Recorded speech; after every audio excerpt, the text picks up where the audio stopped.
inshallah, we'll revise the module of the neuroimaging, and we have some quiz cases as usual. Then we go through these cases, inshallah, and we start by the first case, which is for a male, 23 years old, presenting by fever, seizures, and a severe headache. And these are the options. B. Brain abscess and ventriculitis.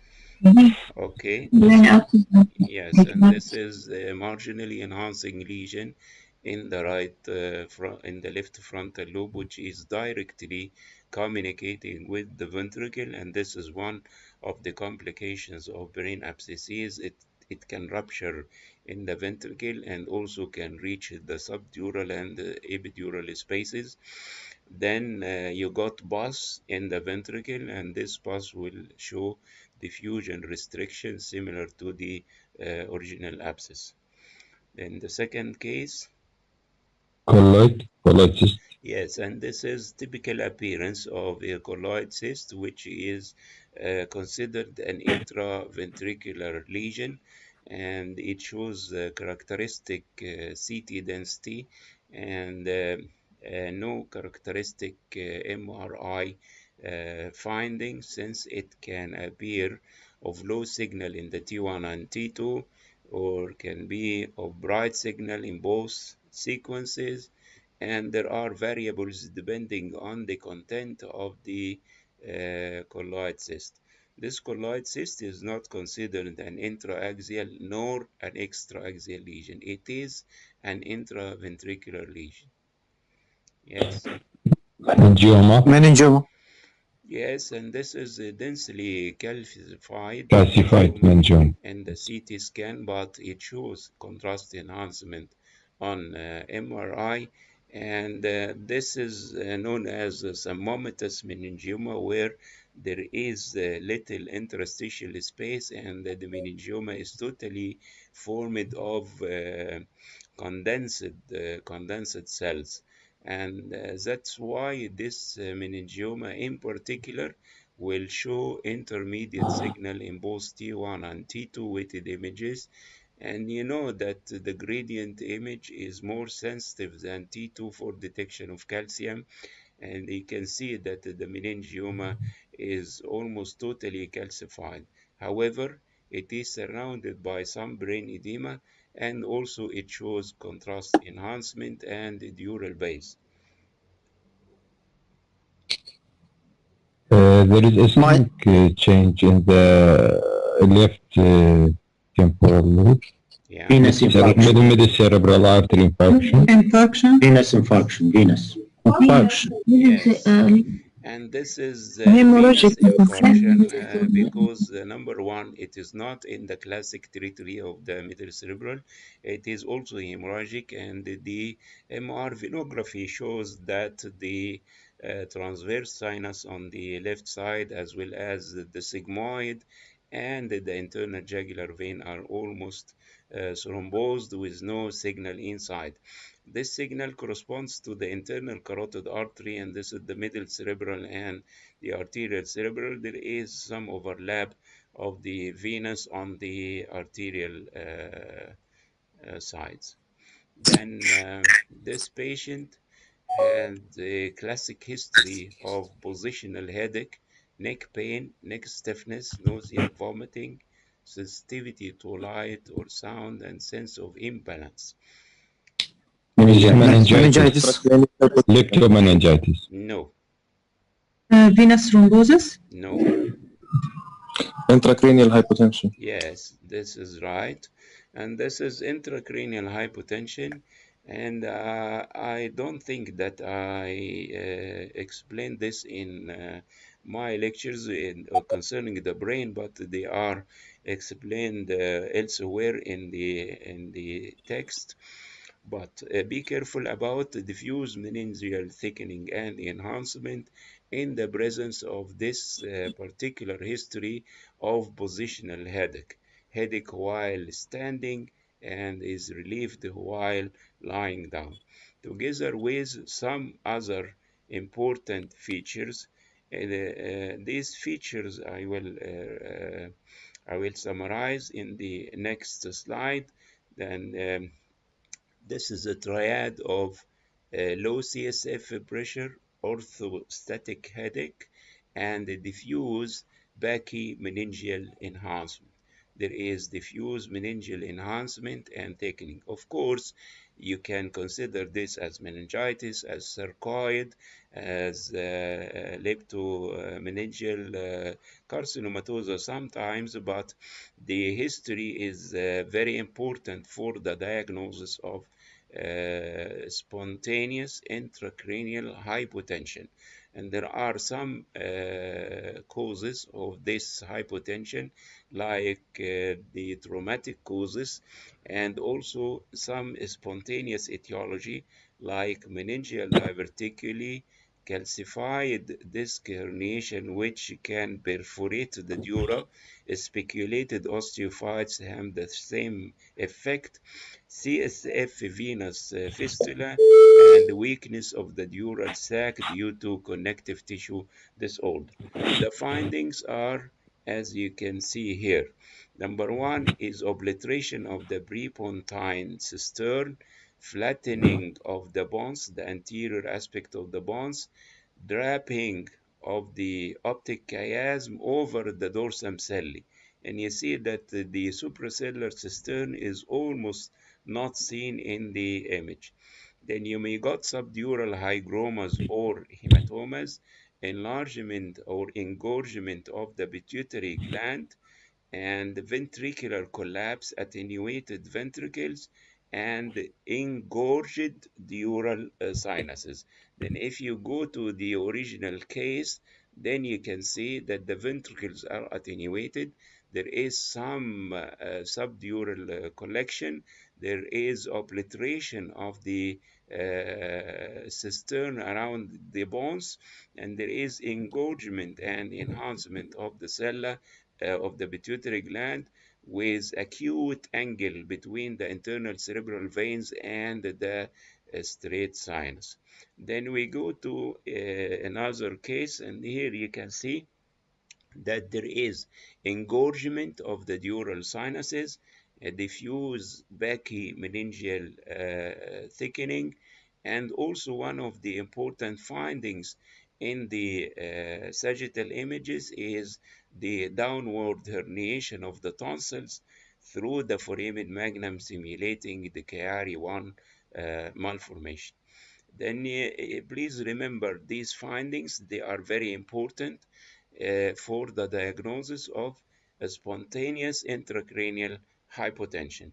You got the dropping of the posterior structures, including the splenium of the corpus callosum, acute angle between the internal cerebral veins and the straight sinus, downward displacement of the tonsils through the foramen magnum, obliteration of the prepontine cistern, and the flattening of the anterior aspect of the bones, together with attenuation of the ventricles and the diffuse meningeal thickening and enhancement. You can compare the normal appearance of the corpus callosum by the corpus callosum of the spontaneous intracranial hypotension, and you can easily appreciate the difference.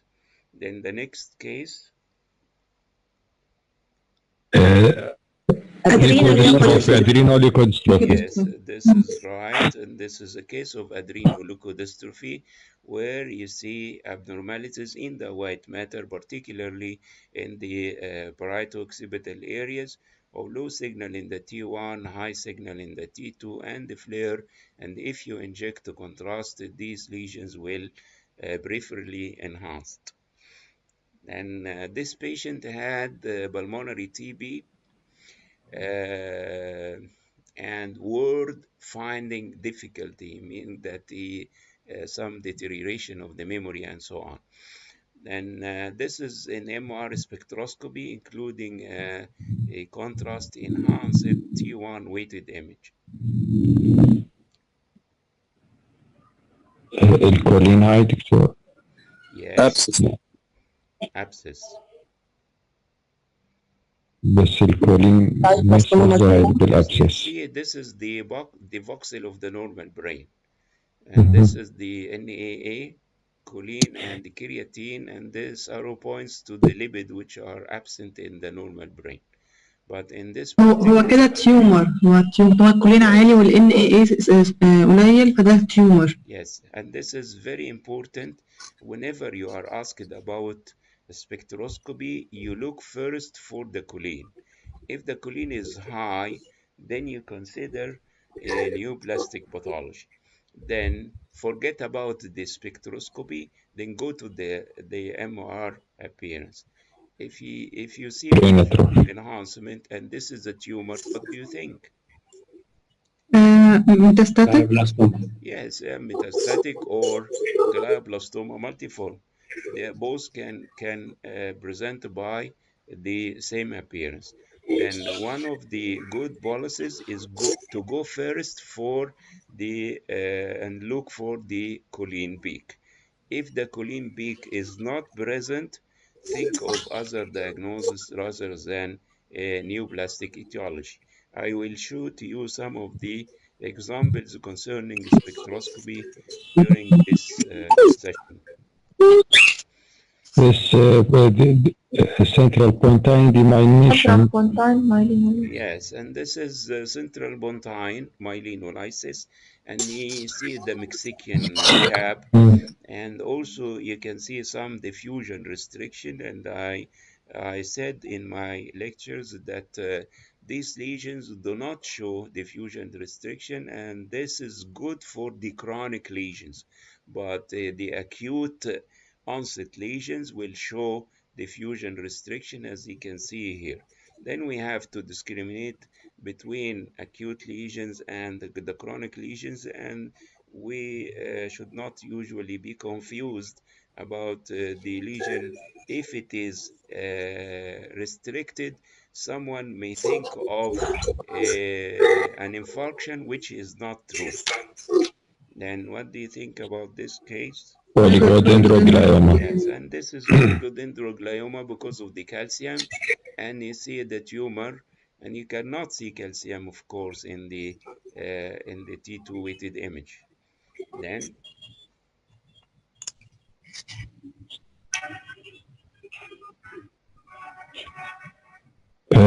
Press. yes, very good. This is breast, bilateral, almost symmetrical, high signal intensities in the posterior aspect of the parietal lobes on the FLAIR images with no evidence of diffusion restriction. And this is almost typical for the breast lesions. They do not show diffusion restriction. Dr. why it's not herpes encephalitis? In the previous case, Yes. now, the herpes encephalitis, there is number one has a specific location in the temporal lobe, and number two, herpes will show diffusion restriction, not diffusion free. This case, you see the answer, and I would like you to look carefully that these are two different lesions. This lesion is in the medulla oblongata, and this lesion is in the floor of the fourth ventricle. Then two lesions enhancing, and this is a good finding for the diagnosis of metastatic deposits.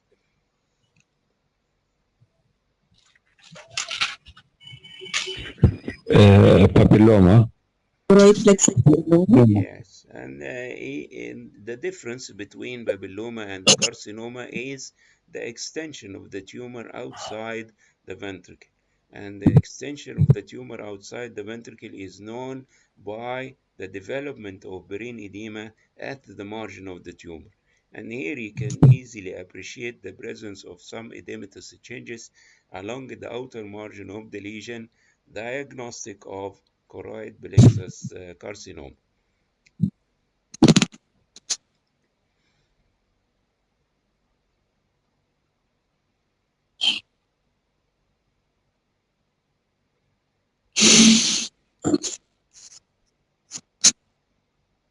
basal ganglia infarction. Okay. Mm. Bilateral basal ganglia infarction, and this is frequently seen when the internal cerebral veins are thrombosed. But here you do not see any sign of internal vein thrombosis. Then all what we can say here that we have bilateral, almost symmetrical basal ganglia lesions, and these are subjected for a big list of differential diagnosis. And this lecture of the differential diagnosis of basal ganglia lesions I will prepare very soon, inshallah, so that you can I can solve this problematic appearance. But in this case, the diagnosis is metabolic acidosis, and there is a characteristic sign here which is known as the lentiform fork sign. And if you look carefully here, you see a very bright signal at the edge of the lentiform nucleus simulating the fork. And the literature says that this lentiform fork sign is one of the diagnostic criteria of metabolic acidosis. And here you can see a classic appearance of the lentiform fork sign associated with abnormalities in the basal ganglia, the lentiform in particular, as well as perifocal edema. This is almost a diagnostic of metabolic acidosis. And this is another example where you can see the classic appearance of the lentiform fork sign. These lesions, according to the underlying cause, where some will show diffusion restriction, as you can see here, and others will not show this diffusion restriction.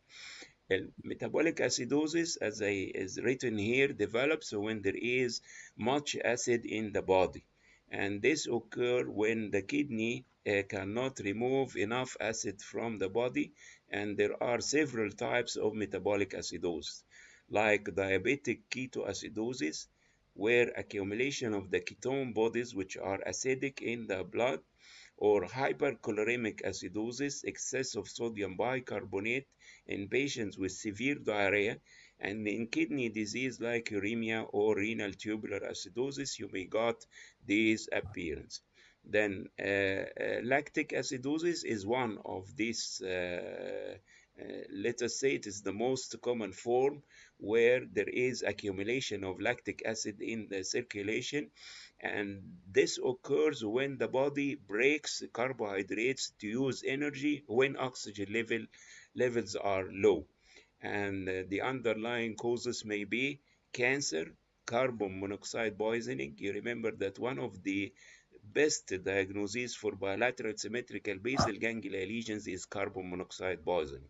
Then drinking too much alcohol, vigorous exercise, liver failure, hypoglycemia, seizures, severe dehydration, poisoning by aspirin, and medicines like salicylate and metformin, prolonged lack of oxygen from shock, heart failure, and anemia, and the Melas syndrome.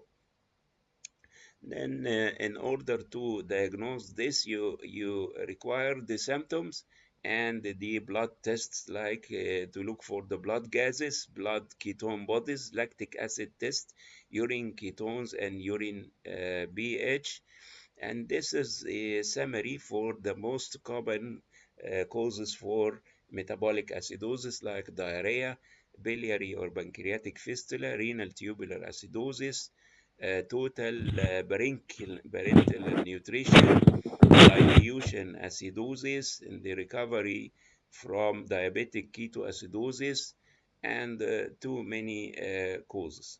Then you may remember this until I prepare the full lecture and upload it on my website.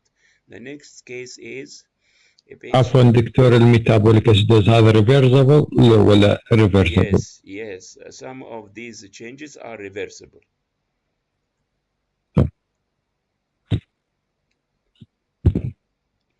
What do you think of this case? And I should notify you that this is an artifact. cyst. Sorry.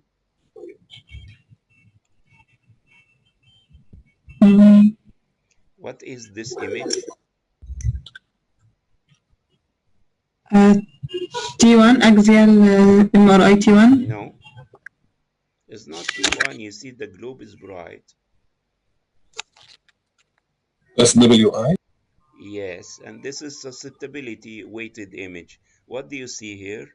Is a black line along the Left course MCA. of the middle cerebral artery, meaning that the artery is thrombosed. You know that susceptibility weighted images are sensitive for calcium and for blood.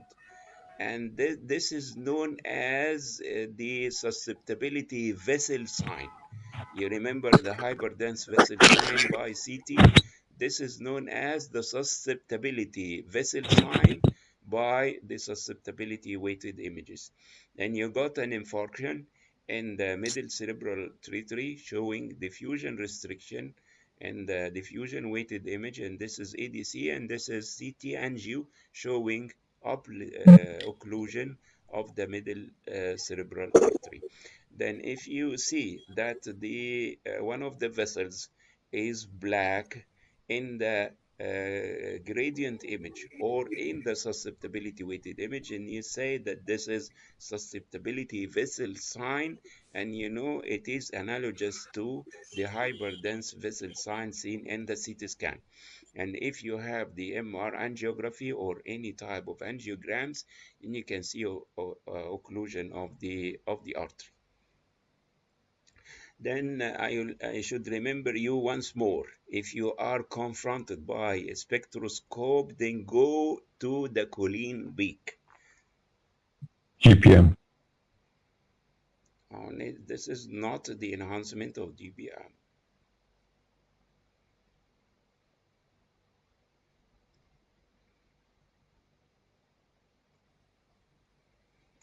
Let us agree about that this is a tumor, okay? Glioma. Yes, Lymphoma.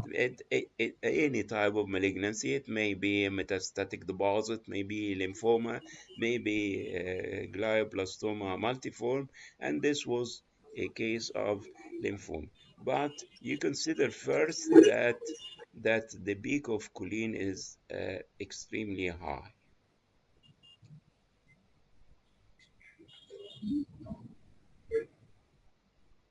Panda. Sorry? Panda sign. Panda sign. What this sign means?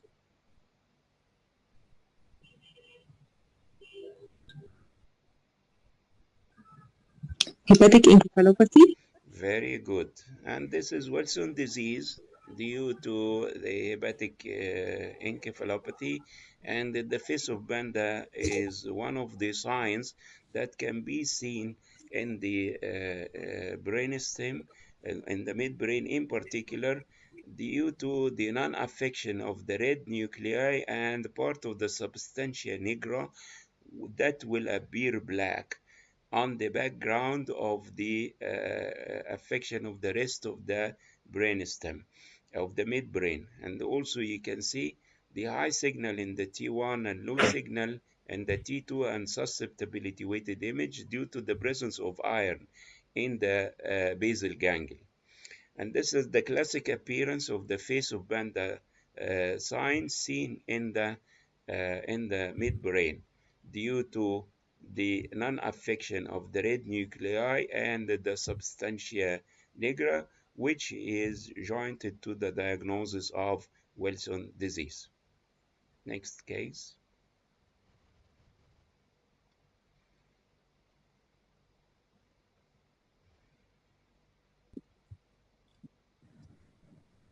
hyperdense vessel في ال CT. Laminar cortical necrosis. No CT here. This is MRI T1 and this is diffusion. Laminar cortical necrosis. No, laminar cortical necrosis means that the cortex which is a 2 or 3 millimeter thick on the surface of the brain, is transformed into a bright signal ribbon underneath the calvarial bone. But this is only a linear structure that is bright in the T1 weighted image with restricted diffusion.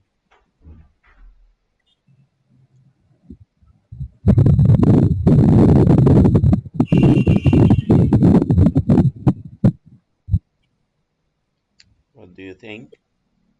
Thrombosed Yes, and this vein. is Yes. one of the superficial veins that is Rollard. thrombosed. And whenever the vein or the artery is thrombosed, you got linear high signal depending on the stage of the blood. And this may be a subacute blood because it is bright in the T1 weighted image. And you know that blood may produce diffusion restriction, and that's why we do not usually need the diffusion weighted images if we know beforehand that the patient had hemorrhage. And Subcortical arteriosclerosis. no, do you read the history? Actually, some of your colleagues asked me to talk a little bit about the MS. Then you know that MS, I will show the text of MS in a moment. MS can affect the patients in the usual age, which is between 20 and 40 years of age. And it may go with the patient up to the age of 50 or 60. Then how can you separate these lesions that definitely they are MS from the subcortical arteriosclerotic encephalopathy based on the patient age? Actually, it's only the history and the previous films which can tell you that you are dealing with a case of MS or a case of ischemic encephalopathy. Then let's go to the MS. MS is an autoimmune disorder. It has a characteristic course with relapsing and remitting pattern. But some of the patients may undergo a chronic progressive course. This course may persist with the patient in the 50s and 60s. MS is common in women, usually presents in young adults, but it can go with the patient in old age. Then these are some of the syndromes that can help you to spot the diagnosis of MS beside the characteristic appearances on MRI. Number one, the presence of optic neuritis.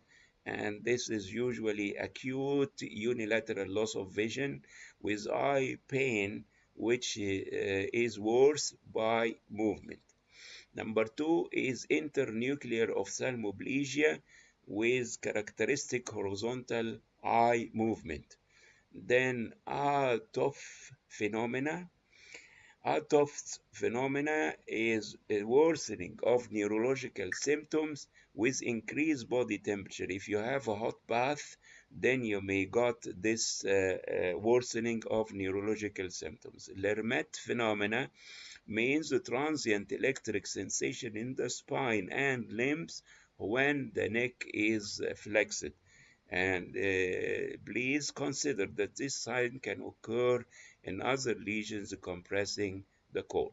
Then this image summarizes the manifestations of the MS throughout the whole body, the CNS, the throat, the sensations, the urinary system, the bowel, musculoskeletal, the speech, and the vision. Then one of the diagnostic criteria of MS, separating it from encephalopathy, is enhancement of the lesions. Lacunar infarctions do not enhance, but active MS plaques usually show enhancement in the post-contrast series. Then these are the criteria helping you to spot the MS. Number one, the age of the patient. Number two, the clinical course. Number three, optic nerve involvement. Number four, periventricular lesions, and I will explain this.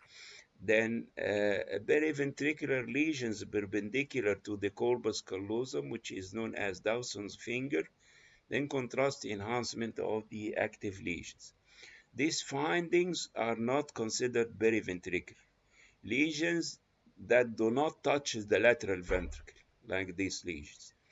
Anterior and posterior symmetric periventricular capping. These are not considered in the lesion. Lesions smaller than 3 millimeter in long axis and the symmetric high signal intensity abutting the lateral ventricle. These are not considered periventricular lesions. Then we came to another case. This is T2, post-contrast and diffusion.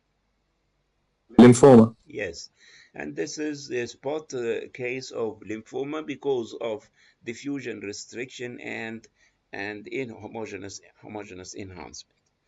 And this is a male child, 7 months old, with macrocephaly.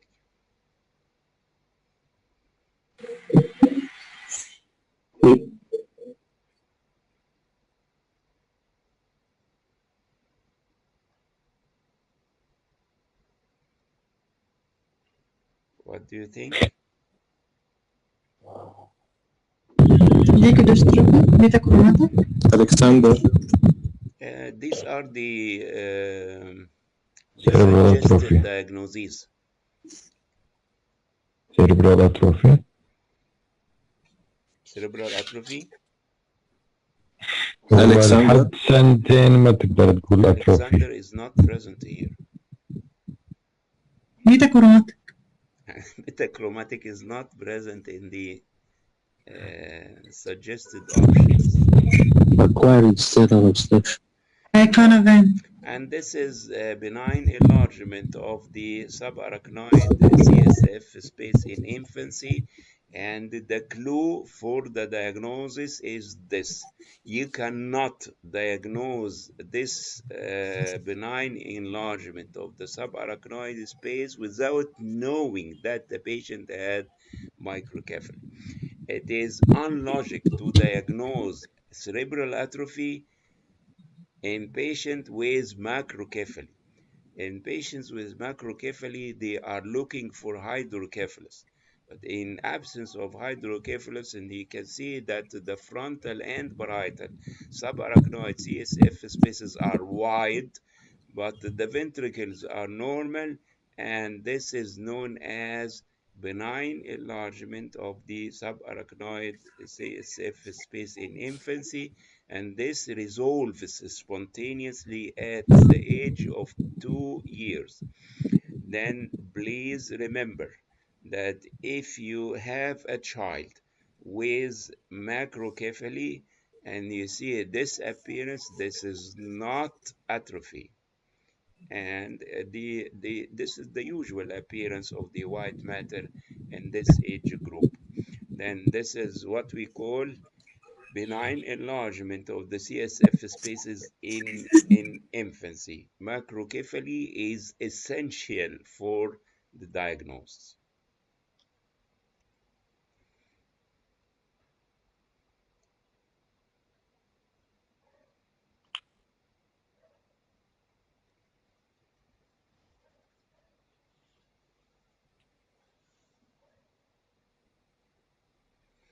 What do you think? Kaisencephaly.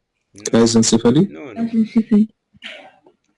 The same case تقريبا ولا؟ No, glutaric aciduria. yes, and this is glutaric aciduria type 1. And I hope that you have go through with the third part of white matter diseases. It was not included in the previous diplomas, but I prepared this final part of white matter diseases and I put it in the curriculum. Then glutaric aciduria means that it's very characteristic that there is some, let us say, atrophic changes or cystic appearances of the sylvian fissure, bilateral and symmetric, together with the classic appearance of delayed mental growth, speech disturbance, and abnormal size of the head.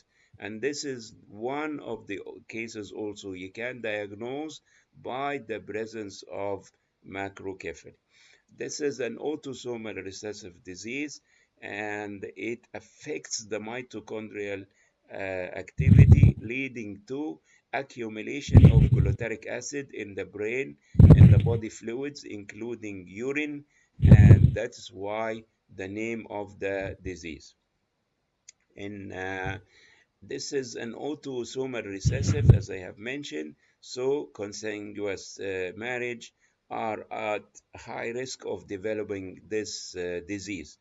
Macrocephaly is one of the prominent features in this particular disease, and the patient may develop acute encephalopathy after infection or acute attack of GI disturbance. The initial presentation may be similar to viral encephalitis or ADAM. Then if you look to the brain CTs or MRI, you see the characteristic appearance of the bat's wing configuration of the sylvian fissures. Then you may these bat's wing or enlargement of the sylvian fissures may be due to atrophy or may represent arachnoid cysts. This is an important statement. Macrocephaly with extrapyramidal symptoms are almost pathognomonic of glutaric aciduria type 1.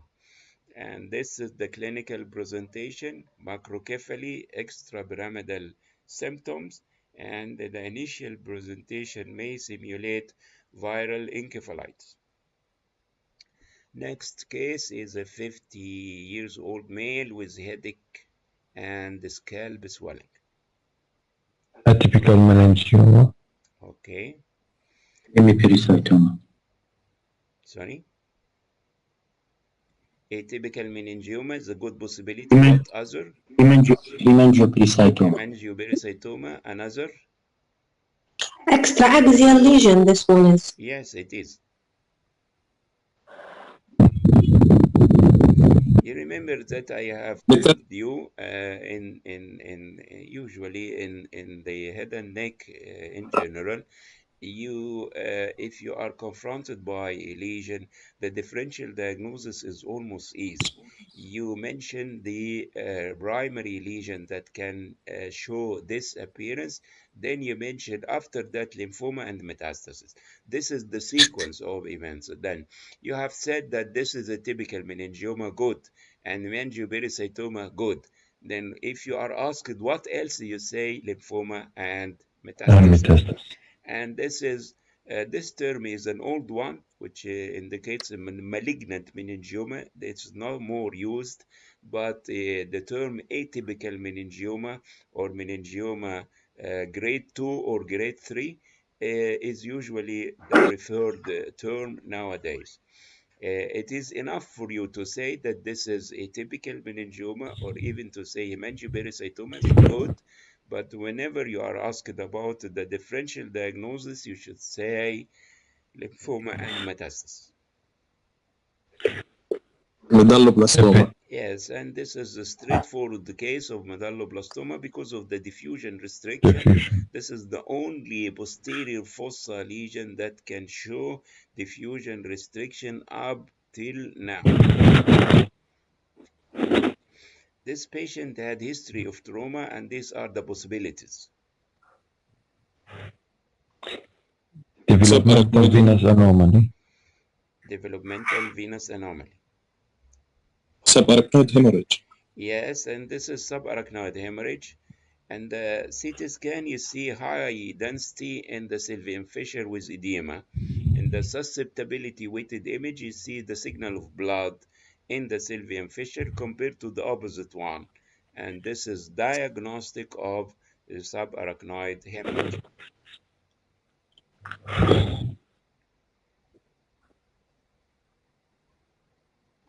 Ischemic. Yes, what kind of ischemia? Hemorrhagic infarction. Non-hemorrhagic. Yes, and this is hemorrhagic infarction because of the presence of low signal foci in the susceptibility weighted image, and you can see diffusion restriction in the diffusion weighted image.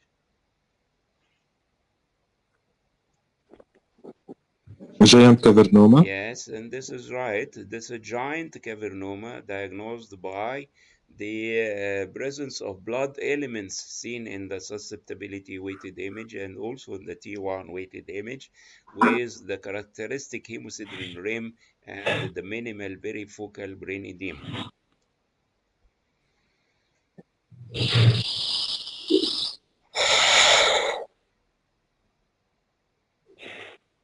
Multiple cavernoma. No, they are not. Chronic Diffuse axonal injury. No. And for diffuse axonal injury, you should have a definite history of major trauma.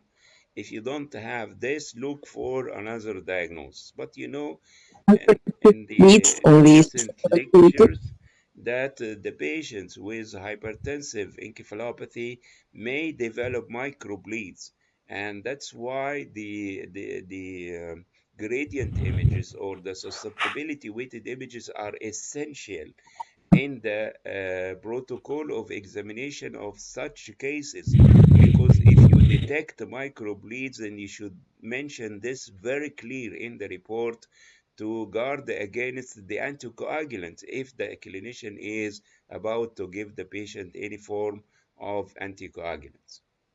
And this is known as hypertensive microbleeds or colonic hypertensive bleeds.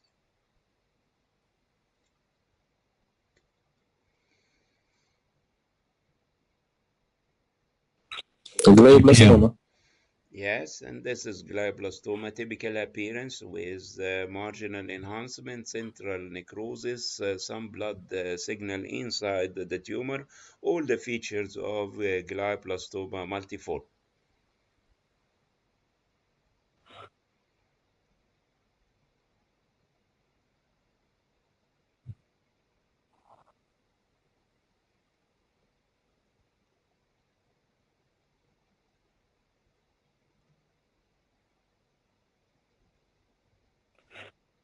Also glioblastoma. No, that's Infiltrating glioma. this is Infiltrating not glioma. heterogeneous enhancement. This is homogeneous enhancement. And the T1 weighted image, you do not see evidence of blood. But in the T2 weighted image, you see some darkness in the tumor, which are suggestive of calcium. And if you look carefully, and you see a good dural base Oligo. for the tumor in the against the meninges. And this is a meningioma, which is a typical form of meningioma. Okay. Example PXA. BXA is a good diagnosis because of the cystic lesion with an enhancing mural nodule, and nodule is peripherally located.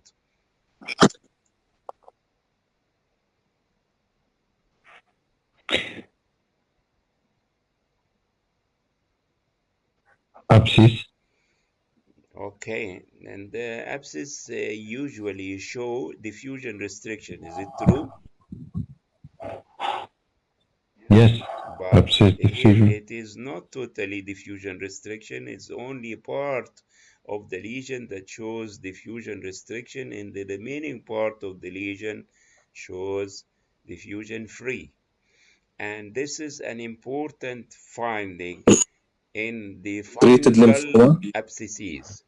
The Yes. fungal abscesses do not show diffusion restriction, but the biogenic abscesses show diffusion restriction. Of course, from the MR spectroscopy, you do not see any of the metabolites. You can see only the lactate and some amino acids and so on. Then you know that this is an inflammatory lesion, and because of the marginal enhancement, you say that this is an abscess. And if you go to the diffusion restriction and you do not see diffusion restriction, then you think of a fungal abscesses.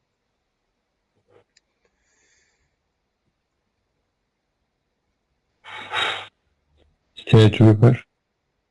Sturge-Weber, yes, this is a straightforward case of Sturge-Weber syndrome showing all the criteria: hemiatrophic changes, leptomeningeal enhancement, and the enlargement of the ipsilateral choroid plexus in the ventricle, and this is the classic appearance of Sturge-Weber.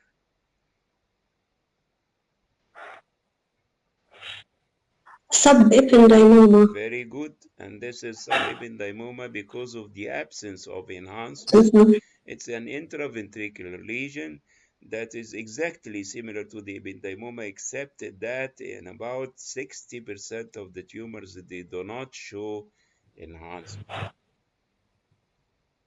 Hemorrhage. Yes, and this is the patient had myocardial infarction, diabetes, and hypertension. Then you know that cerebellar hemorrhage is the second following the temporoparietal or the middle cerebral territory hemorrhage in the sequence. Then the first, this is the most common site for hemorrhage, and this is the second most common site for hypertensive bleeding.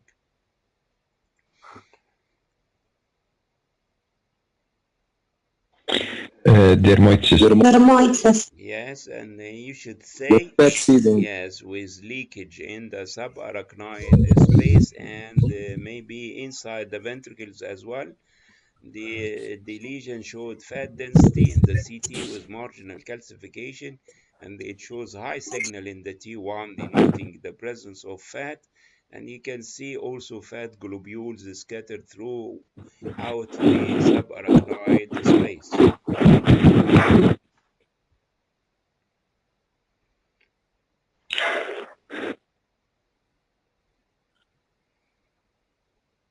I think this is the only lesion that can affect the globus pallidus.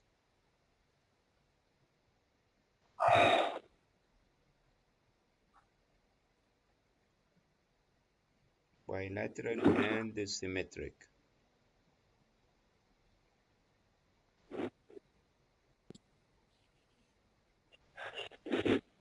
Hypoglycemia. No, this is methylmalonic acidemia. MA. Methylmalonic acidemia, and this is also in the third part of the white matter diseases.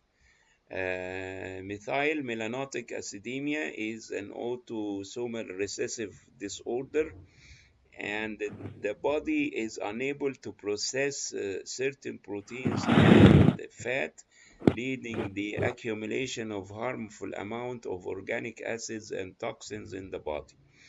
And this will cause amino acidopathy that will affect the mitochondrial activity. And the presentation on imaging is a classic bilateral symmetrical abnormal signal in the globus pallidus. These are the suspected or the possible symptoms: decreased consciousness level, difficult in breathing, vomiting, muscle weakness, low energy or lethargy, and low body weight. And this is the almost the typical appearance where you got abnormal bilateral symmetrical high signal in the globus pallidus of the lentiform nucleus. Epidermoid cyst. Yes, Yes, intraventricular epidermoid cyst in the fourth ventricle. The cyst has lobulated outline. It did not show any contrast enhancement, and it shows evident diffusion restriction. موية Moya. This is contrast enhanced. meningitis. Yes. meningitis and this is meningitis meningitis, basal meningitis, with enhancement of the basal meninges. Maybe tuberculosis, maybe other etiology, but meningitis is the right answer.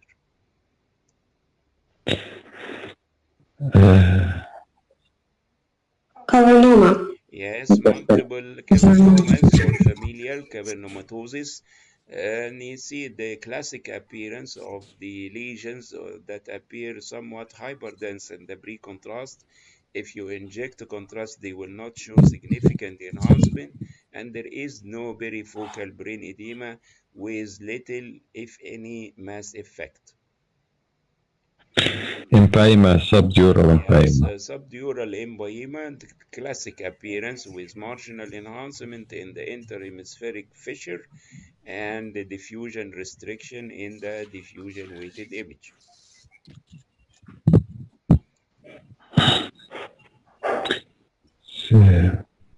also meningitis. Yes, and this is another case of meningitis. And most of the cases of meningitis, if you do not know actually the cause, you may call that this is secondary to TB.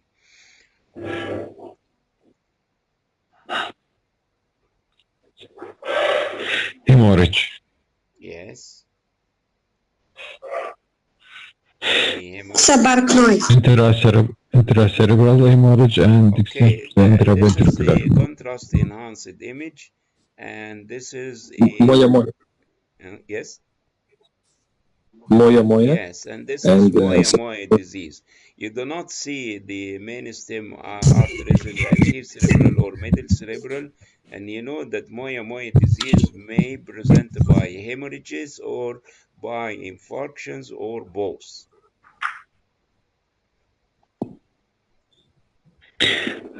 Aneurysm. No. basilar tape Basilar artery obstruction. Basilar artery thrombosis. yes, and this is basilar artery thrombosis.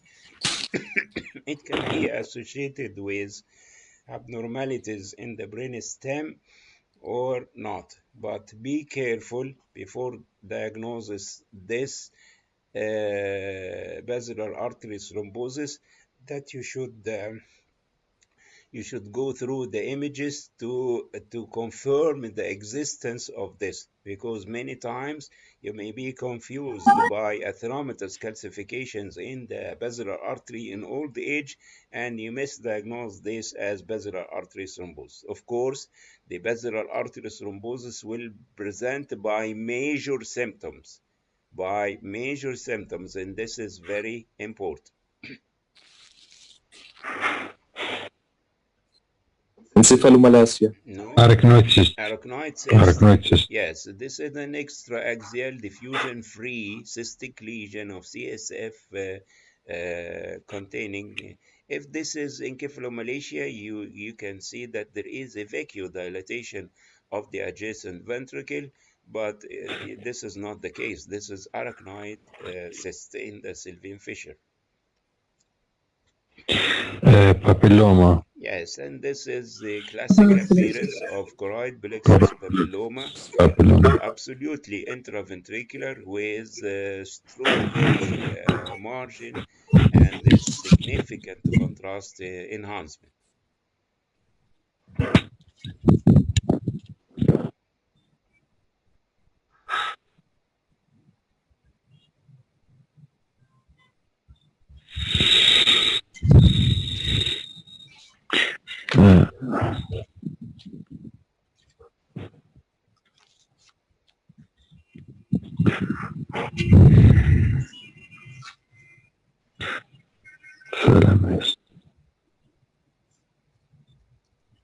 Yes, what do you think? This is a T1 weighted image, showed mixed signal intensities, hyper and high. And in the T2 weighted image, there is a predominant low signal. And in the contrast enhanced image, there is a strong, intense contrast enhancement. Lymphoma. No, this is the history, sudden onset. This is acute lesion.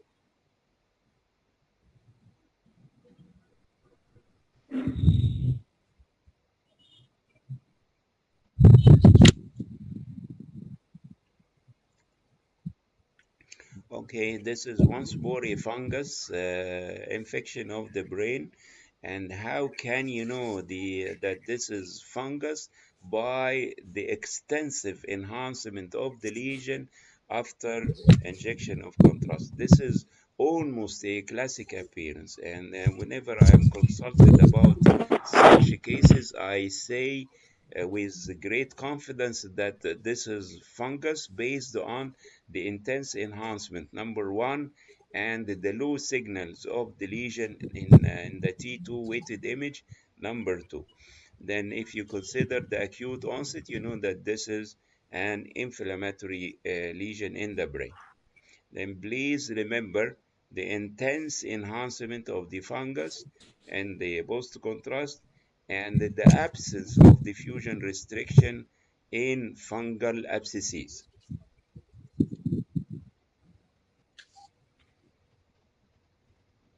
infarction, Yes, thrombosis. hyperdense yes, hyperdense vessel sign and vessel sign. the infarcted area in the right side with diffusion restriction, simple appearance of a hyperacute or acute infarction. This Arachnoid cyst. No, no, not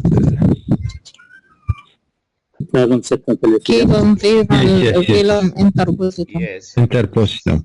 true. This is cavum septum interpositum or cavum velum interpositi. And the most characteristic appearance is the triangular shape of the lesion, and characteristically located in the midline in the posterior aspect of the quadrigeminal system. Most of the cystic lesions occurring in this area do not have the triangular appearance, and this which separates the cavum velum interpositum from other lesions, since the cavum septum interpositum do not usually need any intervention unless it is large enough to cause obstruction of the aqueduct in some cases.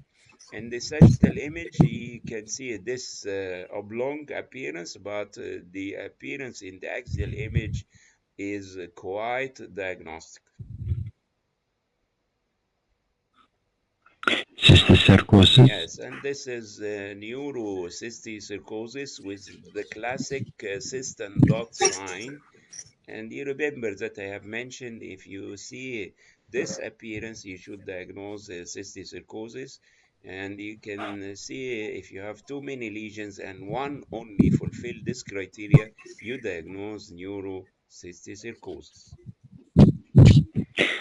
Arachnoid cyst. Yes, and this is a cerebellobulbar angle arachnoid cyst based on the smooth margin of the lesion, the CSF signal, and the diffusion free of the lesion.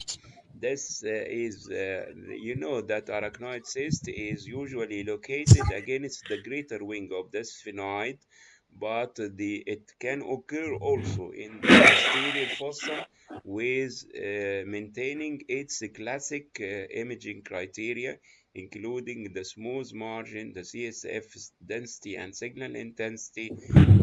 There is no enhancement and no calcification and no diffusion restriction. This is the lesion which is now seen frequently in the clinical practice, known as limbic encephalitis. This limbic encephalitis looks like the mesial temporal sclerosis, except it is bilateral and symmetric and produce diffusion restriction. You remember that if you have affection of the hippocampus and the amygdala on one side, which will appear of bright signal in the FLAIR images, then you say that this is mesial temporal sclerosis. But if you see bilateral lesions affecting the whole course of the hippocampal system, the amygdala, the hippocampus, the body, and the tail of the hippocampus, then you know that this is known as limbic encephalitis. What is limbic encephalitis? Limbic encephalitis is an inflammation in the limbic system. What is the limbic system? It is the hippocampus and the amygdala, and also the limbic encephalitis is not a pathologic diagnosis, it's an anatomical diagnosis, meaning that limbic encephalitis is an imaging finding for another disease. And in all cases, they do not have the same cause, and in many cases, you cannot know the exact underlying cause. And this video, I'm not sure that you can see it through the Zoom facility. Welcome to 2 Minute Neuroscience, If where I you cannot simplistically see explain the neuroscience video, topics in 2 minutes or it's less. very In this short and installment, I will very discuss the limbic informative. system. It will be recorded The word on limbic comes from the Latin on limbus, the which net. means border, and the limbic system was given this name because its Can you see structures it? lie along a horseshoe-shaped area of لا مش cortex باين. that appears to be a border between the cerebral cortex and the subcortical structures of the diencephalon. There are many processes associated with the limbic system, but the system is most frequently linked to emotion. مش هعرف أعملها. There is no consensus on the structures that are considered a part of the limbic system, and some argue that it is too much of a simplification to consider something as complex as emotion to be handled by one group of brain structures. Regardless, these are some structures that are often included in the limbic system. The amygdala is an almond-shaped collection of nuclei found in the temporal lobe that seems to be especially involved with fearful and anxious emotions. The hippocampus is next to and interconnected with the amygdala. Although it is considered part of the limbic system, the hippocampus is generally associated with memory more so than emotion. The parahippocampal gyrus is an area of cortex that surrounds the hippocampus and also plays a role in memory. The cingulate cortex or cingulate gyrus is found just above the corpus callosum and is involved in various aspects of emotion and memory. The septal nuclei have connections with a number of other limbic structures and are thought to be especially important to pleasure, reward, and reinforcement. The mammillary bodies are two groups of nuclei that are involved in memory and have extensive connections with the amygdala and hippocampus. The fornix is a fiber bundle that carries information from the hippocampus to the mammillary bodies and then on to the thalamus. The hypothalamus controls hormone release via the anterior pituitary and can exert widespread influence over bodily states to maintain homeostasis. While there are other structures that may be included in the limbic system, the structures identified here are some that are commonly considered part of it. Okay. And actually, this video is extremely informative, and I could not appreciate the anatomy of the limbic system before I can see this video. So it will be recorded on the lecture, and you can have it from the website. The second case or the next case is a CT and MRI. AVM? Sorry? AVM? No? multiple cavernoma, This No? calcification. oligodendroglioma, No? No. And here you can see calcified veins. calcified.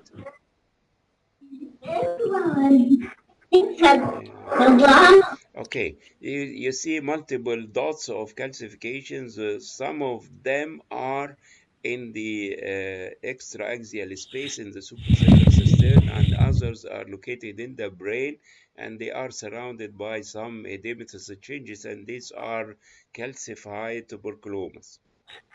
Yes. Okay.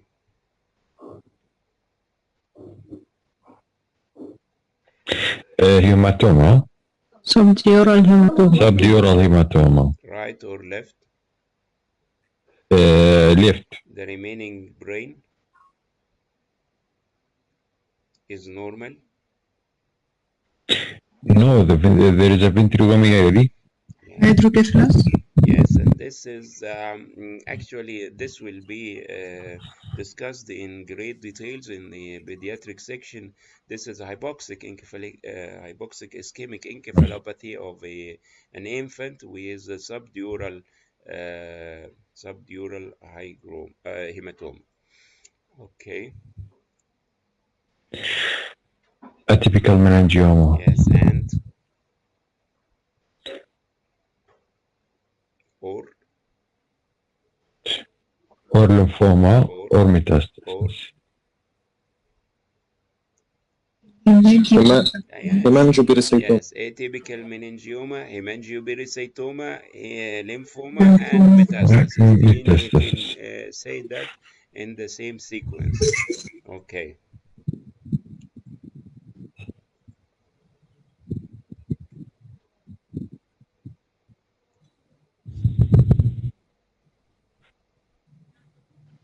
Encephalitis. Yes, and this is herpes encephalitis. Herpes It is encephalitis. bilateral, non-symmetrical temporal lesion affection and the diffusion restriction, classic appearance of herpes. Hydatidus. Yes, and this is intraventricular hydatid cyst, classic appearance with daughter cysts inside the major one. GPM. Okay, and this was the first diagnostic possibility, and they asked for MR spectroscopy. Abscess. In a MR spectroscopy, you do not see elevation of the choline nor the N-acetyl aspartate, but there is marked elevation of the lipids and the lactates.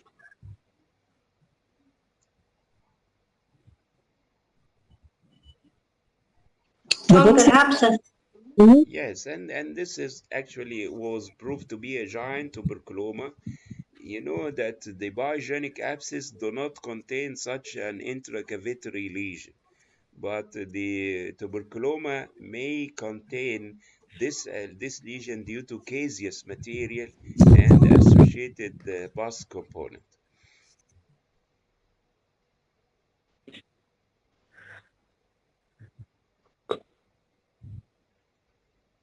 X-ray. No, this is not cystic. This is solid, homogeneously enhanced lesion. Atypical meningioma. Typical Classic classic. meningioma. You do not see N-acetyl aspartate because this is not a neuroglial tumor. And you can see the alanine peak, which is inverted because this is a long TE sequence. And you have elevation of the choline, which is an indication that this is a tumor.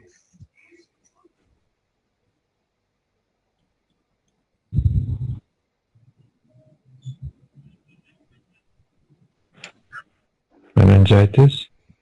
No, please read the history. It's very important. Cellular hypertension. Yes, and I have mentioned before that the history is very informative. Postural hypertension, a headache is one of the best diagnostic clues, including the previous surgeries in the lumbar spine or any cause for CSF leak. Then you got the appearances of diffuse enhancement of the meninges, which is related to intracranial hypotension.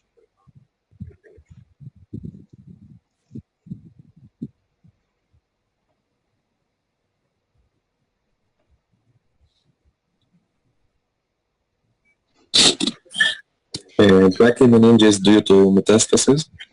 Okay, this is meningeal metastasis, and where are the metastatic deposits? This is one, and the diffuse meningeal enhancement in the presence of a known malignancy, you consider that meningeal carcinomatosa.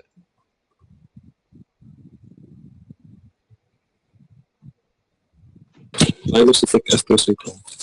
Okay, actually, you are right, almost right, but this is a new tumor which is known as bilomyxoid astrocytoma. It is almost similar to the pilocytic astrocytoma, but is now recognized by WHO to be a grade 2 glial tumor. Actually, you cannot reach by any means this diagnosis, which is pielomyxoid astrocytoma. Then why I presented this case in order to let you know that there is a new tumor which is known as pielomyxoid astrocytoma. Then whenever you heard about this tumor by histopathology, by any ways of surgical procedures, then you know that this is a WHO grade 2 tumor, which is common in the pediatric population. It has exactly similar appearances to the pilocytic astrocytoma with a cystic component and an enhancing neuronodule. And the tumor can bleed, the tumor can show contrast fluid level similar to the pilocytic astrocytoma, and on MR spectroscopy it is also similar to the astrocytoma with elevation of the choline peak and depression of the N-acetyl aspartate. Central neurocytoma. No,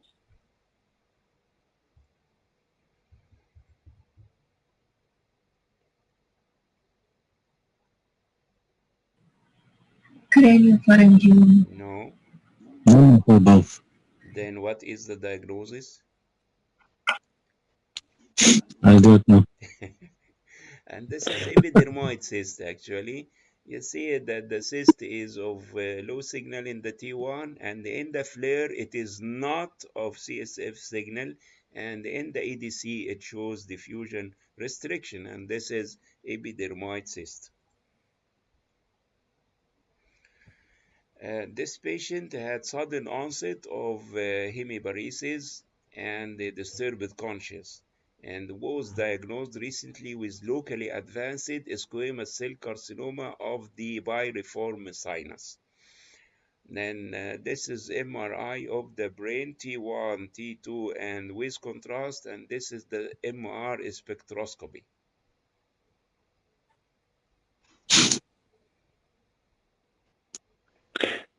Metastasis? No, no choline at all.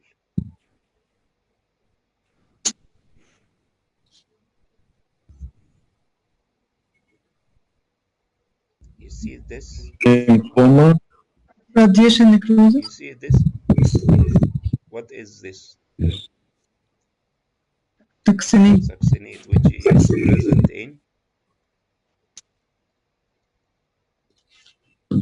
abscesses. Succinate and amino acids are seen in abscesses. Then it is not strange to that the patient with a primary malignancy to develop a brain abscess.